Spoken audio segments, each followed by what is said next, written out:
Let me summarize why my wife, my daughter, and I are moving out of Los Angeles. We decided to buy a house outside of LA.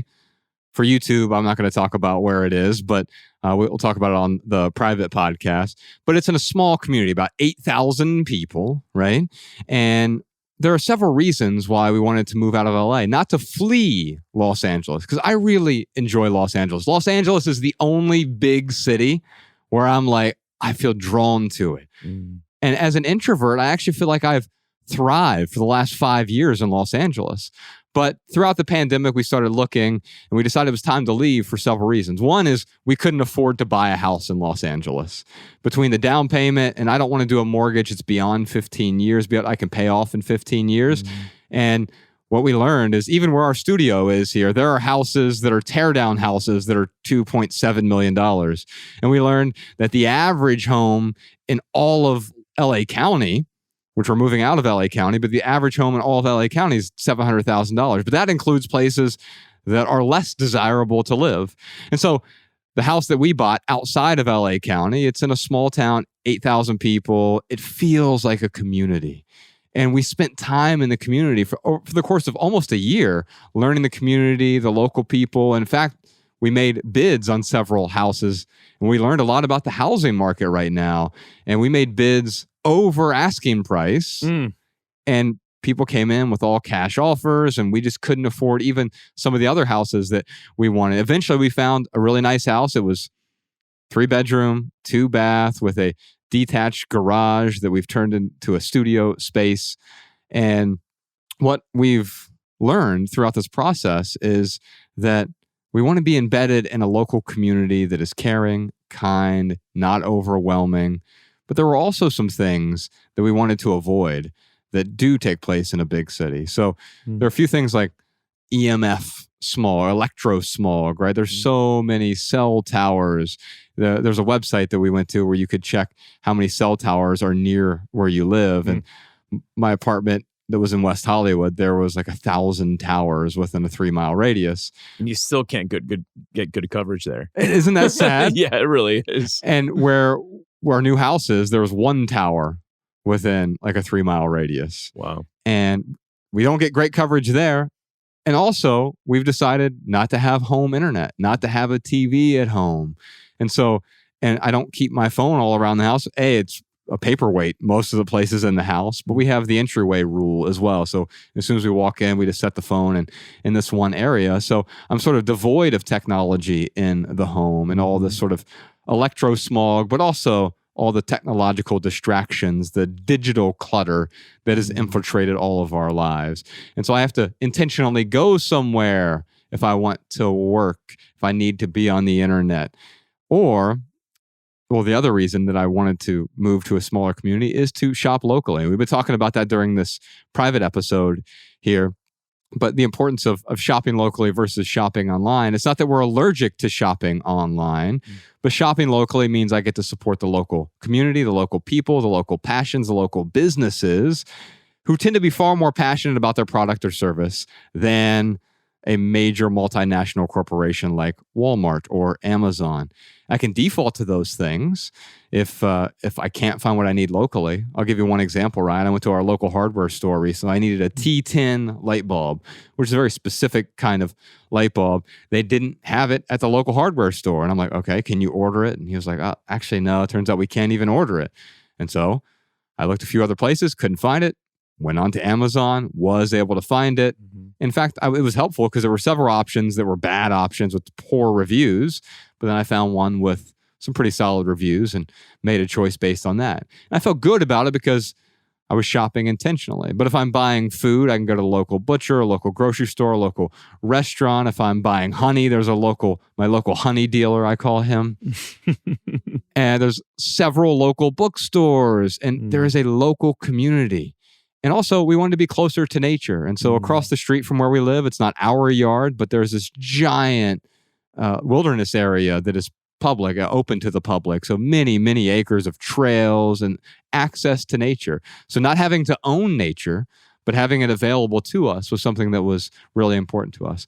Being close to mountains, there's a lot of mountains there where we lived, but it's also close enough to the beach that within 15, 20 minutes, we can get to the beach if we want to. And we still have access to the big city. We can come down to Los Angeles whenever we want. I'm here in Los Angeles right now, and I can still make it at home tonight for dinner. So yes, we decided to leave Los Angeles, not because we were running from Los Angeles, but we had something else to run toward, a place that we wanted to make what we think is our forever home, the place where we want to live for the rest of our lives. A very simple home. It's not oversized. I will say one bedroom has a walk-in closet, which was like the only downside for me. What the hell am I going to do with all this closet space? Sounds like a fourth bedroom to me. Yes. Technically, if you can fit a bed in it, it's a bedroom. That's right. Man, I'm 40 years old.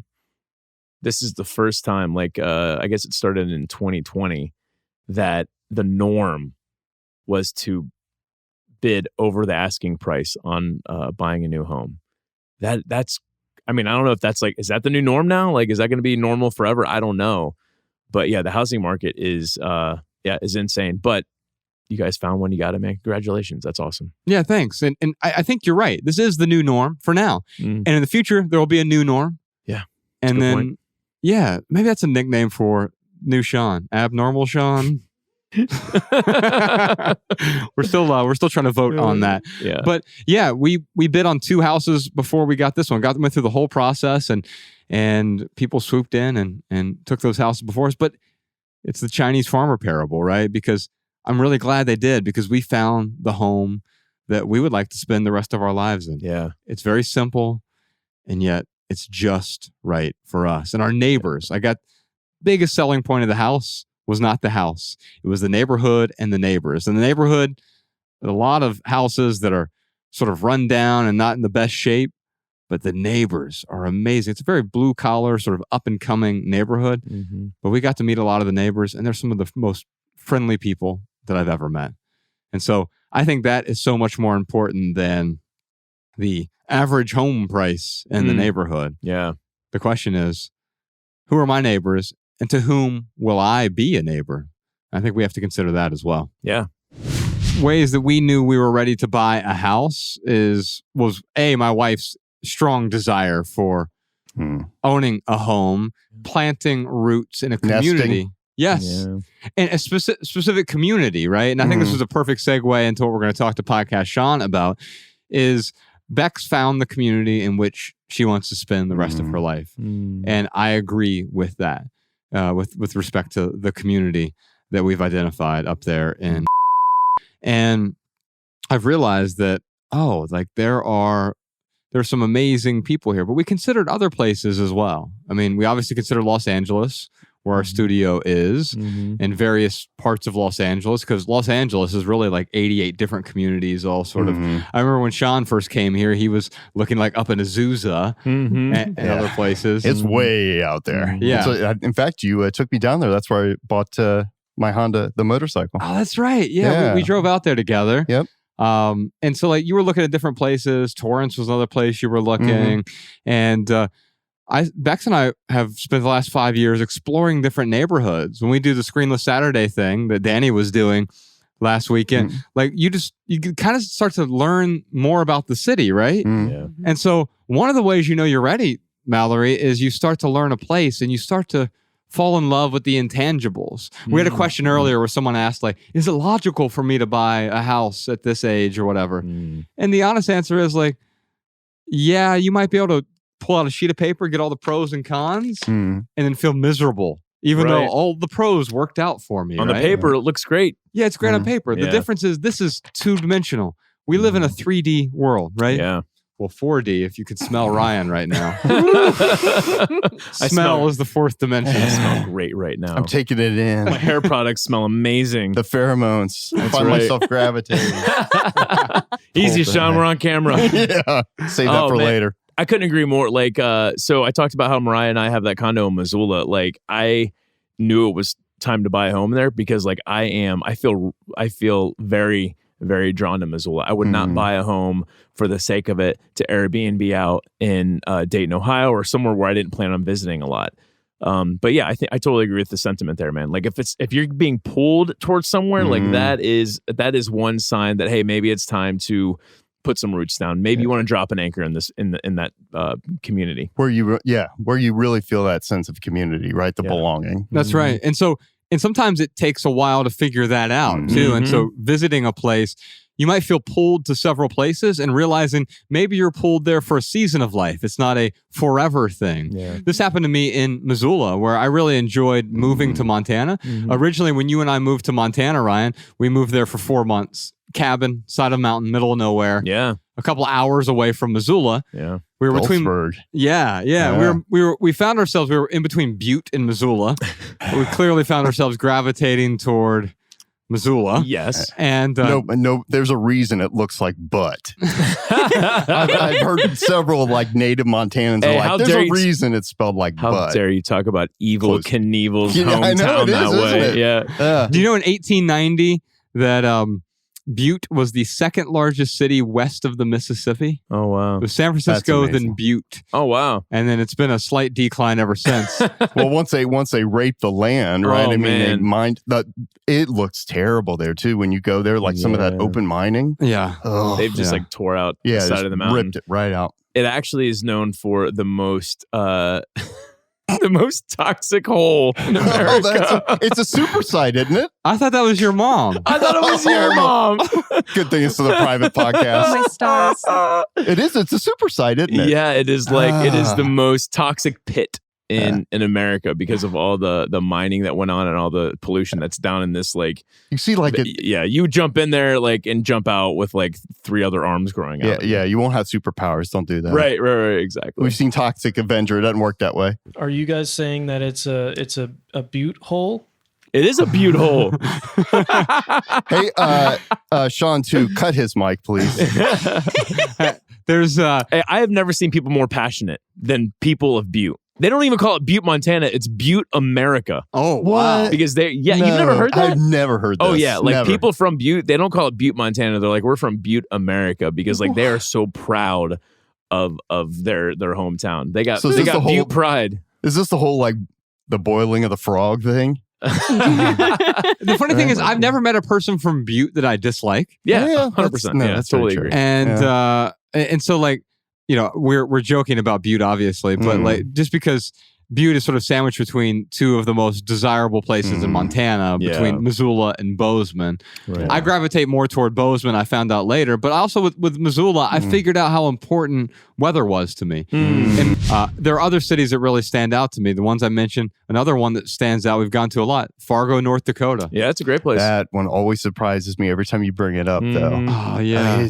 Oh, man, winter there. It's just, and summer too, which surprised me. I thought, it's kind of out there on the plain. It probably won't be that humid. Nope. No, it is. No. It feels like Midwest humidity. It's intense. During the Spring summer, and fall are really amazing. Yeah, it's like, yes, that's actually perfect. It's one of the most intense cities in the United States, especially for climate, right? Yeah. Every year, the Weather Channel like votes it the worst weather in the country.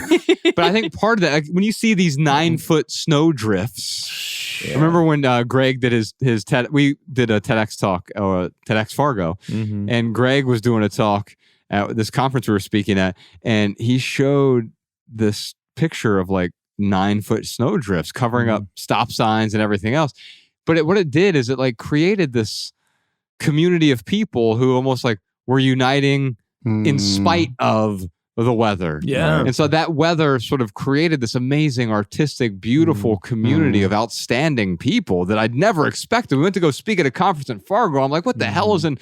Oh, wow, this place is awesome. Some of the hardiest people then. Yeah, they're amazing. You know? Yeah, 100%. A few other cities that really stand out to me, Salt Lake City and Tucson. Yeah. So you don't like snow, but you like Salt Lake City, right? I wouldn't live there in the winter. And that's the problem. Salt true. Lake City is probably my favorite designed city. Oh, God. It's what was the podcast app you introduced me to about 99% Invisible.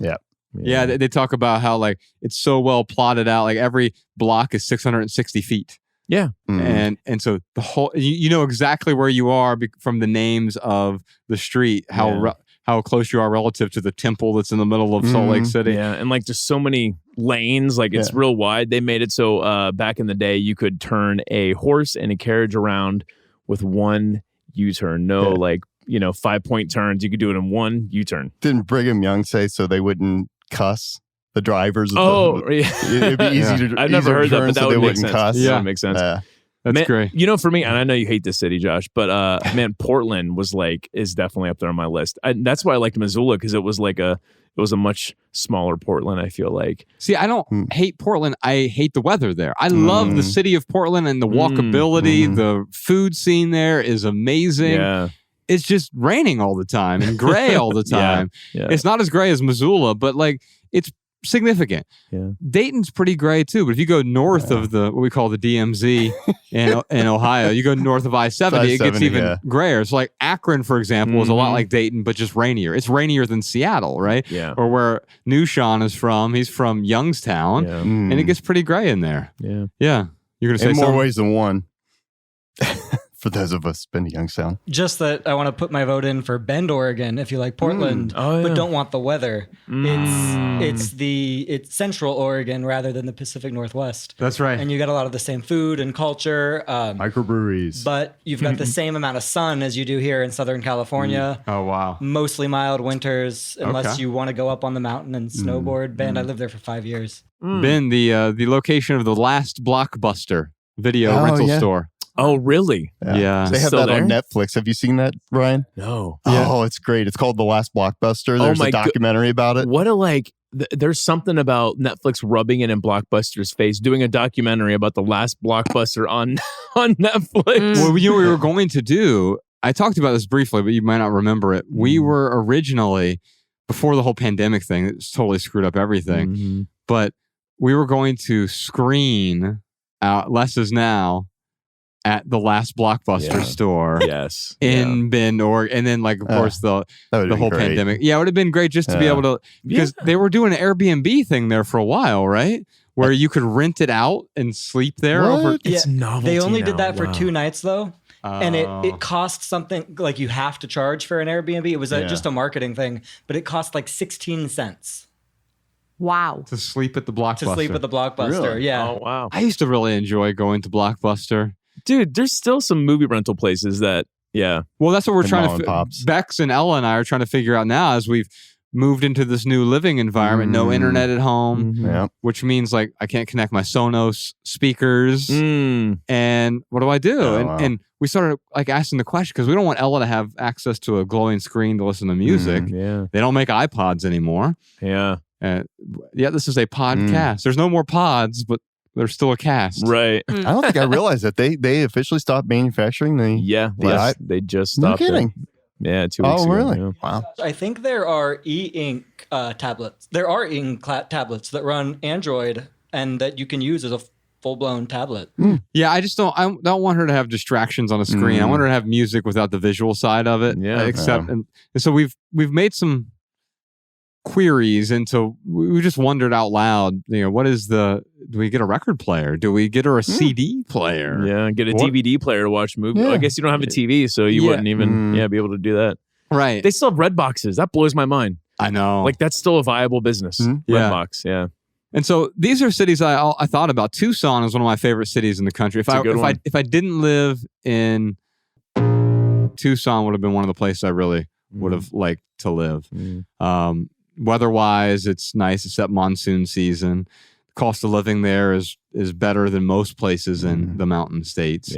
And I found the amazing community there every time we've gone there. We've interviewed the minimalist architect, Frank, in our first film. And every time I've gone there, I've just fallen in love with the essence of the place, the intangibles. And so this gets back to Mallory's question, is like, quite often it's just a feeling. And you can't know what that feeling is going to be until you really explore. And you might fall out of love with a city as well. Missoula, I fell in love with. And then over time, I decided it was time to sort of graduate from Missoula. You said divorce, right? Yeah. And unfortunately, I ended up divorcing Missoula. I stayed too long. Yeah. And so walking away at the appropriate time is also something that is important. Did you enjoy this standalone Patreon highlight? If so, you can listen to full episodes of the Minimalist Private Podcast, available exclusively on Patreon. Visit patreon.com/theminimalists or click the link in the description. Your support keeps our podcast and YouTube channel 100% advertisement free.